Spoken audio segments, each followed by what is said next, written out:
বারবার ঠান্ডা লেগে যাচ্ছে। আরে সমস্যাটা আমারও। না, না এমনটা নয়। বিষয়টা হচ্ছে ঠান্ডা লাগার সমস্যা মূলত চন্দ্রমা হয়ে থাকে। চন্দ্রমা যদি ষষ্ঠপতির সাথে কানেক্টেড হয়ে থাকে ঠান্ডা লাগার সমস্যাটা একটু দীর্ঘস্থায়িত্ব ভোগাবে। তবে চন্দ্রমা জলরাশিতে কিংবা লগ্নের সাথে কানেক্ট করলে সমস্যাটা এলেও ওভারকাম করা পসিবল। কিন্তু ষষ্ঠের সাথে কানেক্ট করলে সেক্ষেত্রে আমরা এই সমস্যাটা একটু দীর্ঘস্থায়িত্ব হয় এবং ভোগায়। আচ্ছা, খালি কি চন্দ্রমা আমাদের ঠান্ডা লাগার সমস্যা না, আমাদের শরীরে ক্যালসিয়ামের ঘাটতি, হাড়ের সমস্যা এটাও কিন্তু চন্দ্রমা দিয়ে থাকে। তাহলে আমাদের রাশি চক্রে যদি চন্দ্রমা ষষ্ঠপতি নক্ষত্রে থাকে বা ষষ্ঠে অবস্থান করে থাকে তাহলে তো কম বেশি বা পেতেই হবে বা ভোগ করতে হবে কি ঠান্ডার সমস্যা বা শরীরে ক্যালসিয়াম সংক্রান্ত সমস্যা। বাঁচার পথ বা রাস্তা কি? বাঁচার পথ বা রাস্তা হচ্ছে নিয়মিতভাবে শরীরচর্চা করা, যোগা করা, যাতে আমরা শরীর স্বাস্থ্যের দিকে ভালো থাকতে পারি।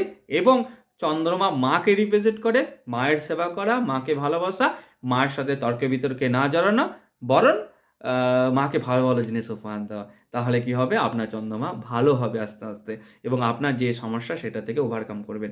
যেহেতু ষষ্ঠের সাথে কানেক্ট হয়ে গেলে বাঁচার তো সেভাবে রাস্তা থাকে না, কারণ ষষ্ঠের সাথে যে প্ল্যানেট কানেক্ট করে সেই সংক্রান্ত ডিজিজ বা রোগ আমাদেরকে পেতে হয়। তবে চেষ্টা করবেন এই চন্দ্রমা ওরিয়েন্টেড কোনো কাজকর্মের সাথে কানেক্ট থাকলে বা সেবার সাথে কানেক্ট থাকলে অনেকাংশ নেগেটিভ প্রভাব কম পাওয়া যায়, 100% না।